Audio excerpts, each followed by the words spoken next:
Hello guys, welcome to academic classes. This is maths classes और इसमें हम पढ़ेंगे बहुत से बेसिक टॉपिक्स के बारे में मैथ्स के। मेरा नाम मनोज कुमार मिश्रा है और आज हम पढ़ेंगे फ्रैक्शंस। देखिए, फ्रैक्शंस के पढ़ने से पहले हम आपको कुछ बेसिक चीज़ें हैं जो बताना चाहते हैं, जैसे कि नंबर्स के बारे में। देखिए, नंबर्स आप लोगों ने पढ़े होंगे कि हाँ सर 1 2 3 होता है, ये सब नंबर्स ही तो हैं, बट उसमें कुछ उनको नाम दिए जाते हैं। वो नाम जो दिए जाते हैं उसके ऊपर बहुत से हम मैथमेटिकल एक्सप्रेशंस डिराइव करते हैं। जैसे कि अब देखिए, मान लीजिए कि नंबर शुरू होता है 1 2 3 4, ऐसे शुरू करते करते करते करते कहाँ तक जाता है, इन्फिनिटी तक। ठीक है, मतलब बहुत से नंबर, तो इनको क्या बोलते हैं, इनको बोलते हैं नेचुरल नंबर्स। नेचुरल नंबर्स बोलते हैं। और अगर ये जीरो से शुरू हो जाए, तो इन्हीं को बोलते हैं होल नंबर। तो होल नंबर्स जीरो से शुरू होता है, नेचुरल नंबर 1 से शुरू होता है। मतलब क्या हुआ कि अगर जीरो ऐड कर दें नेचुरल नंबर तो वो होल नंबर बन जाता है। इतना समझ आ गया।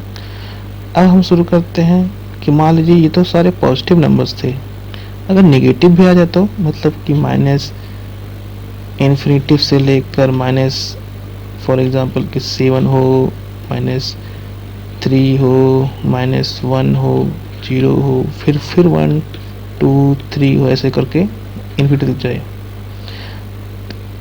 तो क्या होगा, तब इन नंबर्स को क्या बोलते हैं। तब ये देखिए, अभी तक तो हमने इसके बारे में पढ़ा था कि हाँ जीरो से होल नंबर है ये पूरा पार्ट, उसमें नेगेटिव पार्ट भी ऐड हो जाता है, तो इसको हम बोलते हैं इंटीजर्स। क्या बोलते हैं इनको, इंटीजर्स। तो ये बेसिक नंबर सिस्टम है। अब इसमें कुछ आता है और चीज़ें, रैशनल नंबर।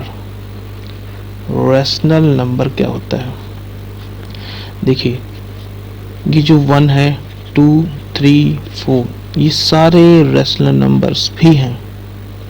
बट क्या होता है, अगर 2/1 कर दिया जाए, देखिए इसको 2 को इस तरह लिखा तो भी रैशनल नंबर है, और 3/2 कर दिया जाए तो ये भी रैशनल नंबर है, और अगर ये 2/3 कर दिया, उल्टा कर दिया जाए, तब भी ये क्या है, रैशनल नंबर। तो ये सारे होते हैं जो इस टाइप के रैशनल नंबर कहलाते हैं। अब कहेंगे सर ये चीज़ क्या है, ये सब चीज़ क्या है, तो देखिए इसमें होता है, ऊपर वाले पार्ट को बोलते हैं न्यूमरेटर और नीचे वाले पार्ट को बोलते हैं डिनोमिनेटर। ये है न्यूमरेटर, डिनोमिनेटर फॉर्म में होते हैं।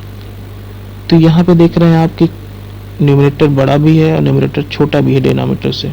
तो यहाँ कोई कंडीशन नहीं है न्यूमरेटर डिनोमिनेटर के ऊपर, तो यहाँ न्यूमरेटर क्या हो सकता है, डिनोमिनेटर के इक्वल भी हो सकता है, न्यूमरेटर क्या हो सकता है, डिनोमिनेटर से बड़ा भी हो सकता है, और न्यूमरेटर क्या हो सकता है, डिनोमिनेटर से छोटा हो सकता है। एन का मतलब है न्यूमरेटर और डी का मतलब डिनोमिनेटर। तो रेशनल नंबर ये सारे कंडीशन को लेकर फॉलो करता है। अब इसी पे आती है हमारी फ्रैक्शन की। फ्रैक्शन, फ्रैक्शन का मतलब होता है पार्ट, हिंदी बोले तो हिस्सा। तो किसी चीज का हिस्सा होता है ये भी क्या होता है, अगर इसको एफ से दर्शाएं तो ये भी उसी फॉर्म में होता है, न्यूमरेटर डिवाइड बाय डिनोमिनेटर के फॉर्म में होता है। बट इसमें क्या होता है, ये डिनोमिनेटर हमेशा बड़ा होता है। तो ये बहुत इंपॉर्टेंट रूल है कि डिनोमिनेटर हमेशा न्यूमरेटर से बड़ा होगा, तो वो फ्रैक्शन होगा। मतलब लास्ट में हमने देखा कि रैशनल नंबर, ये जो रैशनल नंबर है उसमें सब सारी कंडीशन है कि इक्वल भी है, ग्रेटर भी है और लेस भी है। बट अगर डिनोमिनेटर बड़ा है तो वो फ्रैक्शन है। इसका मतलब क्या हुआ कि ऑल फ्रैक्शनल नंबर, जितने भी फ्रैक्शनल नंबर हैं दुनिया में, वो क्या हैं, आर रैशनल नंबर। वो रैशनल नंबर ही तो हैं। देखिए रेशनल नंबर में हमने यही पढ़ा ना कि ये डिनोमिनेटर बड़ा है, तो ये फ्रैक्शन भी पढ़ा है, मतलब कि जितने भी फ्रैक्शनल नंबर हैं सब क्या है, रेशनल नंबर ही है। बट इसका उल्टा नहीं हो सकता, मतलब कि रेशनल नंबर हो अगर वो कोई, तो जरूर नहीं है कि वो क्या हो, फ्रैक्शनल हो। तो जरूर नहीं है रेशनल नंबर फ्रैक्शनल नंबर हो, जरूर नहीं है, पर फ्रैक्शनल नंबर रेशनल नंबर जरूर होगा। आई थिंक आपको तो समझ आ गया। अब हम बात कर रहे थे बेसिक ऑफ फ्रैक्शन की। तभी हमने जैसे बताया कि फ्रैक्शन जो है उसका मतलब ही है कि हिस्सा, मतलब कि जैसे बोलते हैं जायदाद में हिस्सा ले लिया, तो पूरी जायदाद नहीं लिया, हिस्सा लिया। मतलब कि मान लीजिए एक पूरी प्रॉपर्टी थी और 3 भाई थे, क्या थे, 3 ब्रदर्स थे, सॉरी 3 ब्रदर्स थे। तो ये पूरी प्रॉपर्टी बढ़नी थी तीनों भाई में, तो कैसे होगी, ऐसे प्रॉपर्टी बढ़ जाएगी। देखिए 3 हिस्से हो गए, 1 2 3, पर होल ये पूरी वो प्रॉपर्टी थी, ये किसके क्या हिस्से है, 3 हिस्से। तो इसमें कहा जाएगा एक भाई को कितना हिस्सा मिला, तो एक भाई को एक ही हिस्सा तो मिला, बाकी टोटल कितने थे, 3। तो ये देखिए इसी भाग में बोलते हैं इसको फ्रैक्शन, मतलब एक भाई को मिला 1 हिस्सा, कितने में से, 3 में से, टोटल में से। तो फ्रैक्शन में क्या होता है कि वो पार्ट होता है, वो टोटल का हिस्सा होता है, पार्ट अपॉन टोटल, सिंपल भाषा में ये होता है। तो टोटल का हिस्सा होता है, इसलिए देखो टोटल हमेशा बड़ा होता है पार्ट से, इसीलिए डिनोमिनेटर यहाँ पे बड़ा है न्यूमरेटर से। एक एग्जांपल और देख लेते हैं।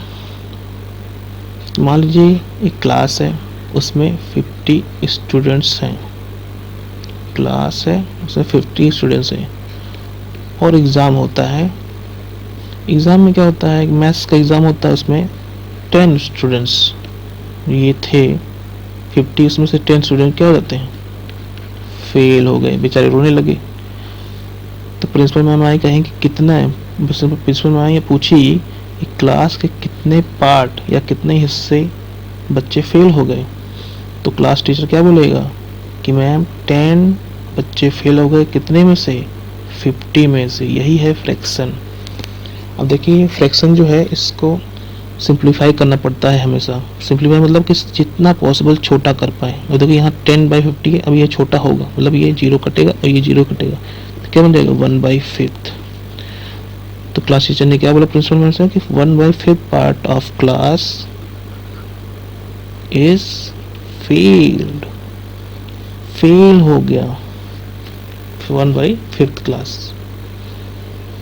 तो यही था एग्जाम्पल, एकदम सिंपल भाषा में फ्रैक्शन का। अब आगे हम क्लास में पढ़ेंगे कि फ्रैक्शन में और जो पार्ट होते हैं, मतलब कि कोई फ्रैक्शन है जैसे ये 2/3 है, तो इसको क्या हम जोड़ सकते हैं 2/5 में, हाँ जोड़ सकते हैं। ऐसे 2/3 है तो क्या इसमें से हम 2/5 घटा सकते हैं, हाँ घटा सकते हैं। तो ये जो एडिशन होता है, सब्ट्रैक्शन होता है, मल्टीप्लिकेशन होता है और डिवीजन होता है, ये सब हम करेंगे इस फ्रैक्शन पे नेक्स्ट क्लास में। तब तक के लिए गुड बाय, थैंक यू।